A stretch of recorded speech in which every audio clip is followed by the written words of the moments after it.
성경은 구원과 진리에 이르게 하는 책입니다. 그리고 그 안에는 많은 감동적인 이야기가 있죠. 그 중에 하나가 오늘 우리가 읽은 요셉 이야기입니다. 요셉이 자기를 상인들에게 팔아넘긴 형들을 20년이 조금 더 지난 그 세월에 만나서 화해하며 우는 장면은 성경을 읽는 사람을 감격스럽게 합니다. 그렇다면 요셉은 자기를 팔아넘겨서 자신의 20대를 노예와 죄수로 살게 한 형들을 어떻게 용서할 수 있었을까요? 사실 이것은 쉬운 일이 아니었습니다. 모르는 사람에 의해서 내가 팔려도 억울하고 분한데 나의 형들이 나를 팔았다고 하면 그 상처와 배신감은 훨씬 더 크고 또 치유하기 어려운 아픔일 것입니다. 오늘 맥주절을 맞이하여 이렇게 지난 6개월을 인도하신 하나님, 또 지나간 나의 삶을 인도하신 하나님께 우리가 감사하며, 또한 우리에게 오래 남은 6개월, 또 앞으로 남은 그 시간들을 기대하며 나아갈 수 있기를 우리 요셉을 통하여 그런 은혜를 회복하기를 주님의 이름으로 축원드립니다. 창세기 37장에 의하면 요셉은 17세기 나이에 자신을 질투하는 형들에 의해 인신매매 당했고 애굽의 노예시장에서 바로의 경호대장인 보디발에게 팔리게 됩니다. 아버지 요셉의 사랑받는 아들에서 노예의 신분으로 순식간에 전락하고 맙니다. 그러나 놀랍게도 요셉은 노예였지만 하나님이 그와 함께 하십니다. 창세기 39장 2, 3절을 한번 읽어보도록 하겠습니다. 여호와께서 요셉과 함께 하심으로 그가 형통한 자가 되어 그의 주인 애굽 사람의 집에 있으니 그의 주인이 여호와께서 그와 함께 하심을 보며 또 여호와께서 그의 범사에 형통하게 하심을 보았더라. 아멘. 우리 성도님들도 이 요셉처럼 하나님이 나와 함께 하심을 다른 주변 사람들이 인정하는 그런 형통이 있기를 축원드립니다. 아무튼 요셉은 하나님이 함께 하심으로 축복의 통로가 되었고 역설적이게도 자유로운 노예가 되었습니다. 우리 한번 말해볼까요? 자유로운 노예. 노예는 자유가 없죠. 그런데 요셉은 이 보디발의 이 집에서 자유로운 노예로 일을 하였습니다. 그러나 그런 기간도 잠시였습니다. 요셉을 보고 마음을 빼앗긴 이 경호대장의 아내가 요셉을 성적으로 계속 유혹합니다. 그러나 요셉은 다음과 같은 말을 하며 거절을 합니다. 그 부분을 같이 읽겠습니다. 이 집에는 나보다 큰 이가 없으며 주인이 아무것도 내게 금하지 아니하였어도 금한 것은 당신뿐이니 당신은 그의 아내입니다. 그런즉 내가 어찌 이 큰 악을 행하여 하나님께 죄를 지으리까. 아멘. 요셉은 보디발의 아내에게 조금의 틈도 주지 않았습니다. 그래서 보디발은 자신의 매력으로 말로 요셉을 유혹할 수 없다라는 것을 알고서 어느 날 집안에 아무도 없을 때 요셉에게 달려듭니다. 요셉의 옷자락을 잡습니다. 그때 요셉은 어떻게 합니까? 붙잡힌 옷을 벗어던지고 도망을 갑니다. 허탈함과 불만족과 실패감을 느낀 그녀는 요셉을 성추행범으로 거짓 고발을 하고 이에 보디발은 요셉을 감옥에 가두게 됩니다. 그런데 아이러니한 것은 요셉이 아무리 훌륭하게 일을 잘했다 할지라도 요셉은 돈 주고 거래하는 노예에 지나지 않았습니다. 만약에 보디발이 진짜 자기의 아내는 결백하고 요셉이 성추행범이라면 아마 보디발은 요셉을 직결 처형했을 것입니다. 그러나 보디발은 아마도 자기 아내의 품행이 단정하지 못했다라는 것을 알았고 그리고 요셉이 그럴 사람이 아니라는 것을 알았기 때문에 요셉을 죽이지 아니하고 감옥에 가두게 됩니다. 그것도 어떤 감옥에 가두어요? 정말 죄질이 나쁜 그런 죄수들이 들어가는 열악한 환경인 그 감옥에 가두지 아니하고 왕과 같이 일하던 사람들이 가는 그런 감옥에 가두게 됩니다. 이 감옥은 아마 제일 시설이 좋았을 것이고 요즘 말로 말하면 인권이 그나마 제일 보장되는 그런 감옥이었을 것입니다. 아무튼 요셉은 이 감옥에 갇혀서 30세까지 계속 살게 됩니다. 청년 20대는 인생에서 가장 아름다운 시기죠. 그 20대를 아버지에게는 죽은 아들이요 형들에게는 지워진 동생이요 거짓 고소를 당한 죄수로 실패한 그리고 완전히 망가지고 잊혀진 깨진 그릇과 같은 그런 존재가 바로 요셉이었습니다. 그러나 하나님은 놀라운 계획을 갖고 요셉과 함께 하셨습니다. 그래서 때가 되었을 때 아무도 해석할 수 없는 바로의 두 가지 꿈을 요셉을 통하여 해석하게 하십니다. 그래서 요셉은 갑자기 30의 나이에 총리가 됩니다. 이 총리의 기간, 첫 기간 7년 동안 요셉은 풍년을 맞이하고 식량을 비축하고 그리고 7년 6년을 대비합니다.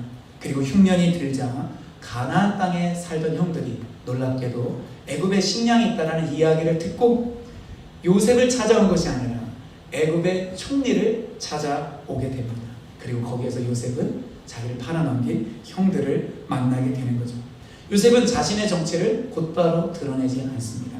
형들을 테스트합니다. 성경에 보면은 보통 은잔의 테스트라고 하는데 이 은잔의 테스트를 통하여서 적어도 유다로 대변되는 그 형들이 지난날 자기 행동에 대해서 죄책감을 가지고 있고 그래도 조금 인간이 되었다라는 것을 발견하고 그 형들에게 자신의 정체를 드러냅니다. 그 장면이 오늘 우리가 읽은 장면입니다. 이때 요셉이 어떤 말을 하냐면은 창세기 45장 5절을 우리 한 번 더 읽어보도록 하겠습니다. 45장 5절 시작. 당신들이 나를 이곳에 팔았다고 해서 근심하지 마소서, 한탄하지 마소서. 하나님이 생명을 구원하시려고 나를 당신들보다 먼저 보내셨나이다. 아멘. 요셉은 형들을 먼저 위로합니다. 신분상으로 요셉은 당시 가장 강대국인 애굽의 총리였습니다. 그리고 애굽의 전체 식량을 관리하면서 사람들의 생명을 쥐락펴락하는 그런 위치에 있었습니다. 반면에 형들은 요셉을 팔아넘긴 장본인들이었습니다. 그리고 식량을 구하기 위해서 요셉 앞에 엎드린 이방에서 찾아온 사람들이었습니다. 이때 형들은 자신들이 요셉에게 한 행동을 알기 때문에 요셉의 복수에 의해서 죽을 수도 있다라는 염려를 하고 있었습니다. 그리고 과거의 행동에 대해서 형들은 후회하고 자책하고 있었습니다. 이 마음을 누가 알았죠? 요셉이 알았습니다. 그래서 요셉이 형들에게 한 첫 마디는 형, 근심하지 마. 형님들 한탄하지 마세요. 자책하지 마세요. 이 말을 한 것을 알 수가 있습니다. 요셉의 마음이 넓어졌고 요셉은 이미 형들을 용서했고 요셉은 과거를 용서했다는 것을 우리는 알 수가 있습니다. 그리고 다음과 같이 말합니다. 우리 7, 8절을 계속해서 읽어보도록 하겠습니다. 하나님이 큰 구원으로 당신들의 생명을 보존하고 당신들의 후손을 세상에 두시려고 나를 당신들보다 먼저 보내셨나니 그런즉 나를 이리로 보낸 이는 당신들이 아니요 하나님이시라. 아멘. 형들을 위로한 요셉은 두 번째, 과거 형들의 행동을 해석하며 그리고 미래의 청사진을 제시합니다. 누가 보더라도 과거 역사적인 사실은 형들이 요셉을 팔아서 그 때문에 요셉이 이 애굽에 온 것입니다. 그것이 사실입니다. 그러나 요셉은 그 사실을 뛰어넘는 사실만으로 설명할 수 없는 멋진 해석을 합니다. 바로 형들이 아니라 하나님이 자신을 애굽에 보냈다라는 것입니다. 멋있죠? 형들이 자신을 애굽에 보냈지만 요셉에 의하면 자기를 애굽에 보낸 것은 형이 아니라 하나님이라는 것입니다. 이 말은 인간이 어떤 일을 했다 할지라도 그 모든 것을 주관하시는 분이 하나님이라는 고백입니다. 또한 인간의 행동을 뛰어넘는 하나님의 통치와 섭리 그리고 다스림을 인정하는 것입니다. 게다가 요셉은 하나님의 이런 행동 목적을 분명히 알고 있었습니다. 그 목적은 바로 형들의 생명과 형들의 가족을 살리기 위한 것입니다. 생명 살리는 것이 목적이며 생명을 번성하도록 하는 것이 목적입니다. 여러분, 본래 하나님께서 그 이스라엘의 민족의 그 신앙의 그 출발점으로 삼은 그 아브라함에게 하나님이 가나안 땅을 약속해 주셨습니다. 그 후손에게 주시겠다고 하셨죠. 그래서 아브라함은 가나안 땅에 왔습니다. 그런데 일반적으로 우리의 상식으로 생각하면 그 가나안 땅에서 이 후손들이 번성을 해서 하나의 민족을 이루는 것이 맞습니다. 그렇죠? 그런데 하나님께서는 그 방법으로 이스라엘 민족을 만들지 않습니다. 하나님은 이스라엘 민족을 어디에서 만들어요? 애굽에서 만듭니다. 애굽을 인큐베이터처럼 사용하셔서 이스라엘 민족을 만드신 다음에 모세와 여호수아를 통하여 가나안 쪽으로 땅으로 이렇게 옮기십니다. 그럼 하나님은 어떤 방법으로 도대체 아브라함은, 이삭은, 야곱은 가나안 땅에 있는데 어떻게 하나님은 이스라엘 민족을 애굽에서 만드셨을까요? 바로 그 출발이 요셉이었습니다. 형들에 의해서 요셉을 애굽에 팔리게 하십니다. 그리고 요셉을 총리로 만들어서 형제들의 가족이 다 애굽으로 이민을 오게 합니다. 거기에서 몇백 년의 시간을 갖습니다. 그리고 그 땅에서 청년들 졸지 마세요. 예. 그리고 그 땅에서 이 이스라엘 민족은 하나의 민족이 되는 그런 인구를 갖게 되는 것입니다. 우리 하나님은 정말 멋지시죠. 바로 그 출발이 이 요셉이 형들에 의해 애굽에 팔리는 것입니다.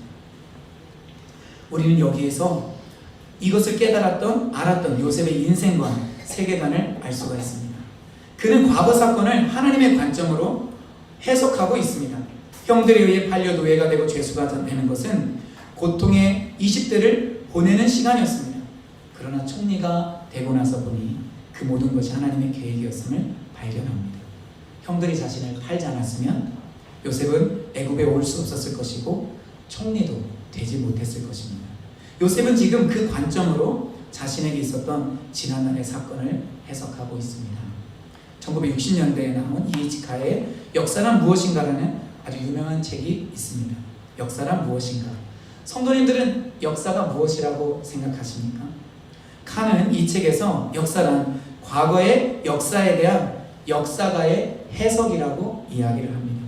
쉽게 말하면 과거의 역사적 사실 그 자체보다 현대의 역사가가 그 사실에 부여하는 의미와 해석이 더 중요하다는 것입니다.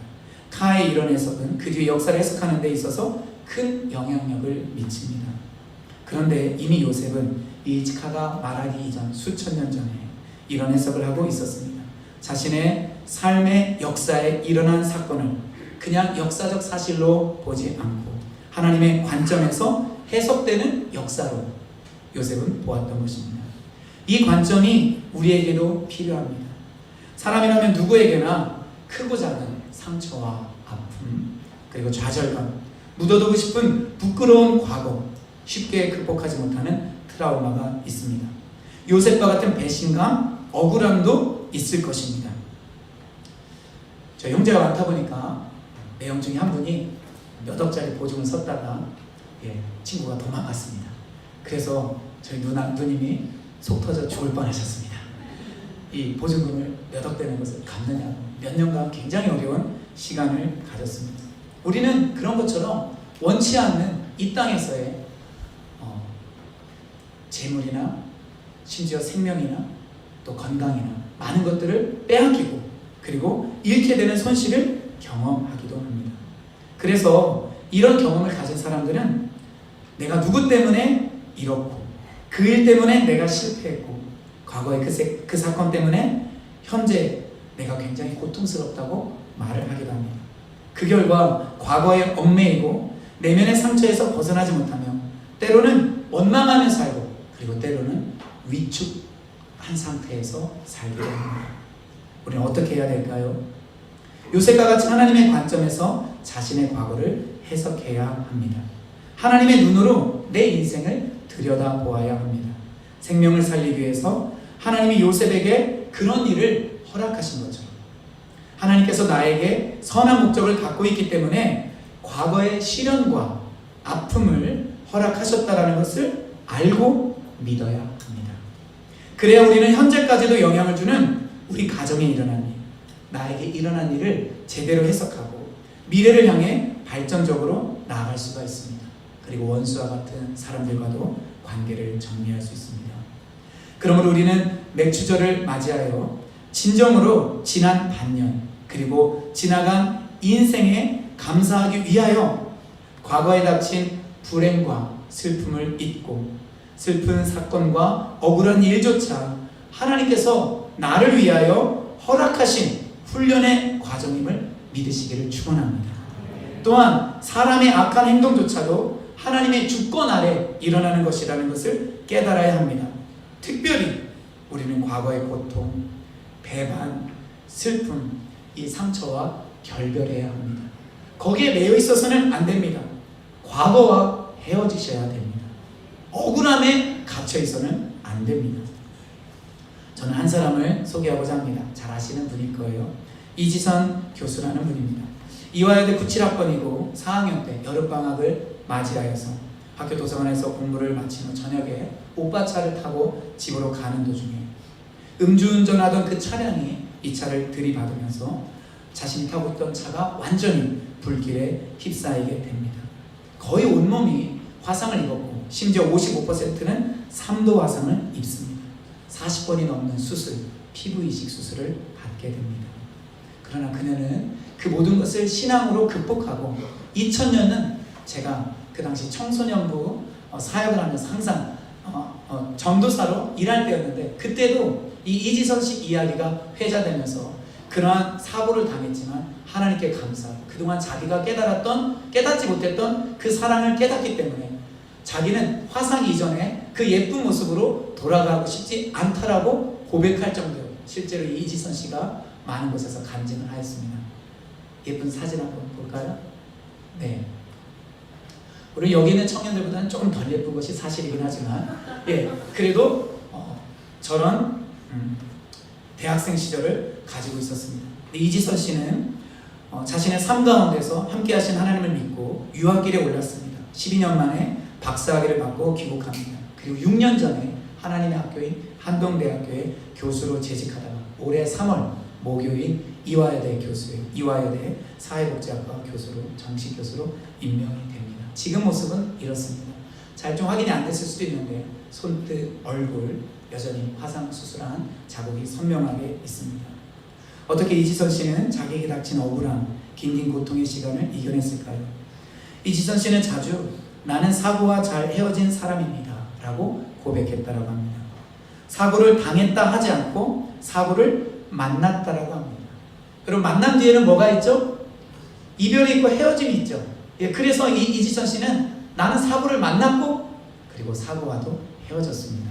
이렇게 고백하는 것입니다.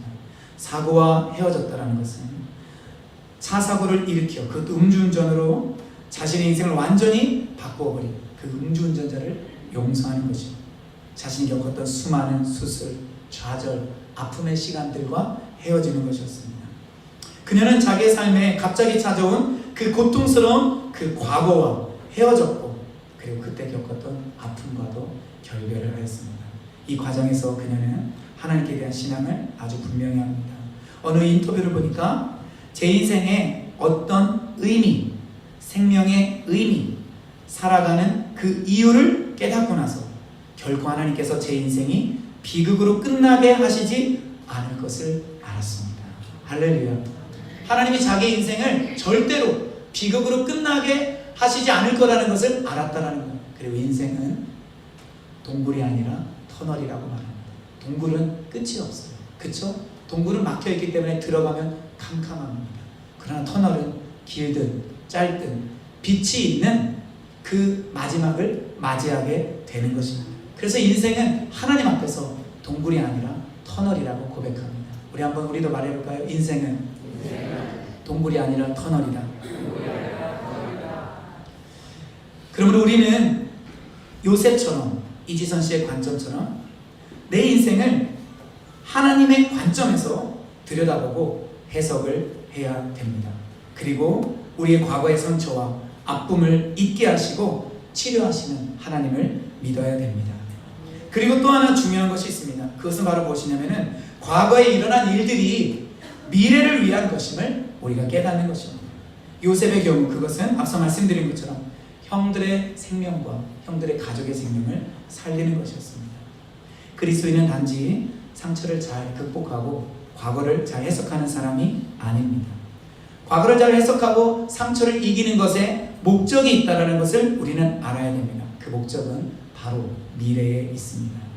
저 여러분들이 너무나 좋아하는 성경 구절 말씀 예레미야 29장 11절 말씀 같이 한번 읽겠습니다. 여호와의 말씀이니라 너희를 향한 나의 생각을 내가 아나니 평안이 재앙이 아니니라 너희에게 미래와 희망을 주는 것이니라. 아멘. 이스라엘의 죄악으로 이스라엘의 신앙의 중심지였던 솔로몬 성전이 완전히 무너졌습니다. 이스라엘은 포로로 잡혀갔습니다. 그때 하나님께서 예레미야에게 주신 말씀입니다.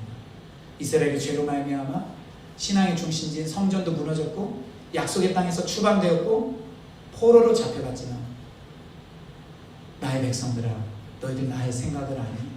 나의 생각은 평안이요 재앙이 아니다. 너희에게 미래와 희망을 주는 것이다. 아멘. 제가 좋아하는 어떤 누님의 이름이 미희입니다. 미희. 그래서 제가 이 미래와 희망을 잊어버리지 않기 위해서 그 미희 누님의 미자를 따서 미래, 희자를 따서 희망이라고 말합니다. 왜냐하면 번역본에 따라서 이 이름이 다르기 때문에 그래요. 저는 미희 누님이 참 좋아요. 미래와 희망을 주는 누님. 네, 미희. 여러분 따라해볼까요? 미래와 희망.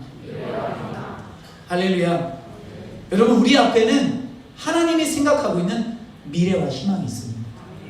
우리는 우리 나이 때문에, 돈 때문에, 건강 때문에, 가정 형편 때문에, 심지어 나의 능력 때문에 우리 자신을 제한하거나 가두어서는 안 됩니다. 하나님의 생각이 나의 생각이 되어야 됩니다. 하나님이 나에게 미래와 희망을 주기를 원하시는데 내가 내 자신을 스스로 제한할 필요가 없습니다. 너 이거 못하잖아. 과거에 실패하잖아. 니네 집 돈 별로 없잖아. 너 앞으로 어떤 일 펼쳐질지 너도 알지 못하잖아. 너 안 돼. 이거는 나의 말인가요? 마귀의 말일까요? 마귀의 말. 그리고 그 마귀의 말에 속으면 그게 나의 말이 되고 나의 생각이 되고 내 것이 되고 나의 정체성이 됩니다. 그러나 하나님 우리에게 그렇게 말씀하지 않았어요. 하나님은 재앙이 아니라 평안 주기를 원하고 미래와 희망 주기를 원한다. 그래서 이 하나님의 말씀을 나의 것으로 받아들이고 내 입으로 선포하면 여러분 그 하나님의 생각이 나의 생각이 되고 그것이 나의 삶의 습관을 형성하고 나의 운명이 되고 나의 미래가 되는 것입니다.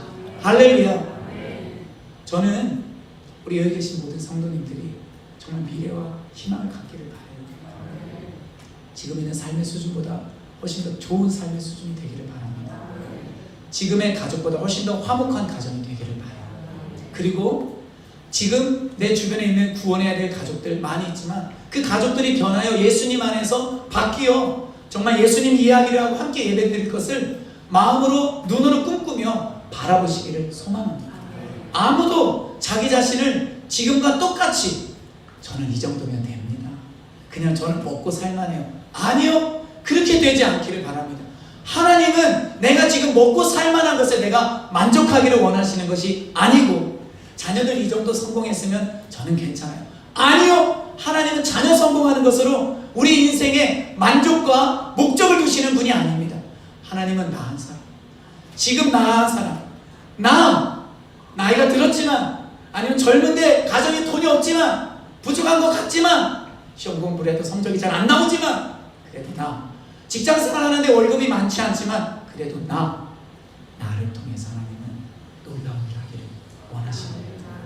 우리 그 하나님을 신뢰하는 것입니다. 우리 옆에 있는 분에게 한번 그렇게 말씀해 줍시다. 하나님을 신뢰하십시오. 그리고 한 번 더 이야기할까요? 당신 하나님 안에서 잘 될 것입니다. 아멘. 우리는 잘 될 거예요. 저도 잘 될 겁니다. 그리고 성도님들도 잘 되실 겁니다.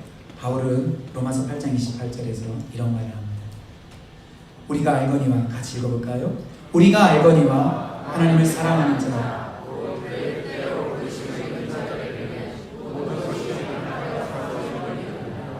아멘.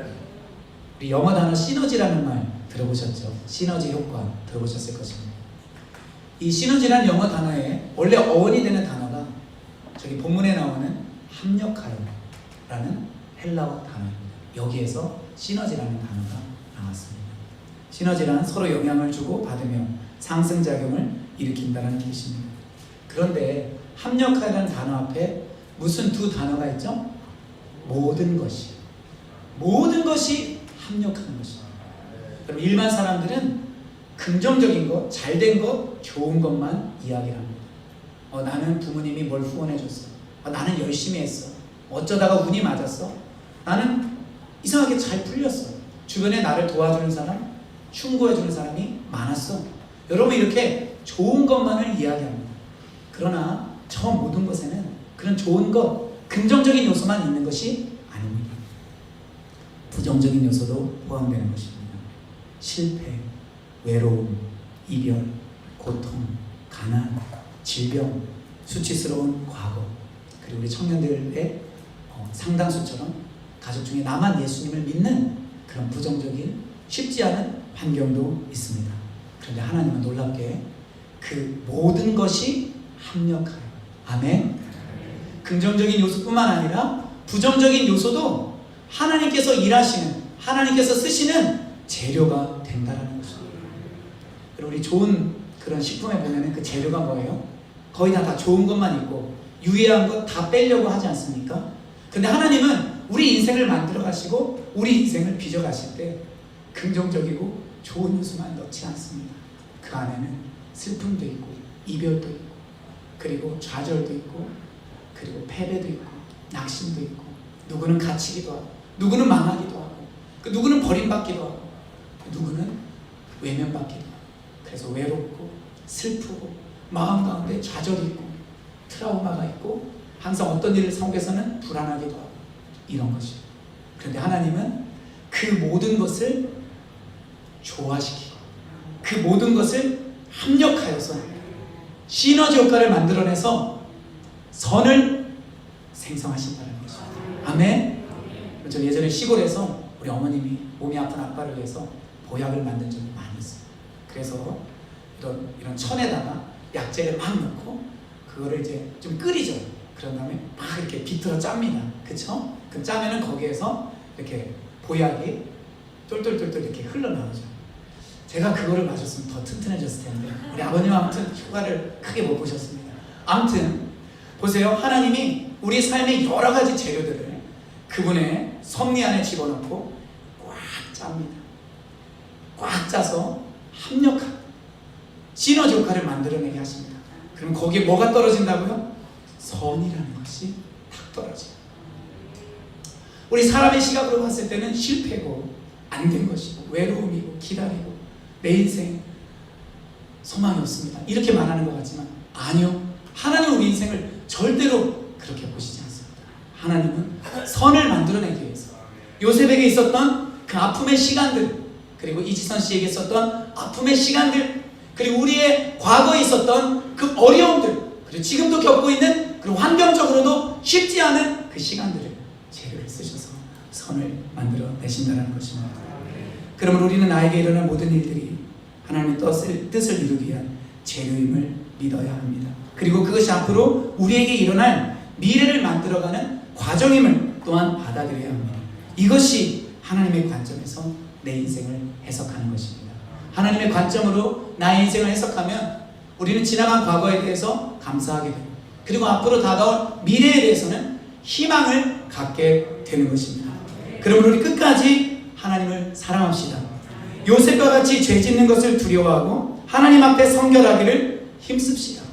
그리고 다른 사람의 행동에 다른 사람의 생명에 초점을 맞추고 그리고 나의 외적인 환경들에는 초점을 맞추지 말고 모든 것이 재료라는 그 하나님의 뜻을 받아들여서 우리 주님을 향하여 나아가시길 정말로 주의 이름으로 축원드립니다.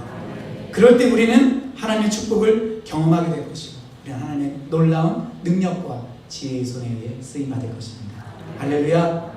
우리 같이 시간 기도하겠습니다.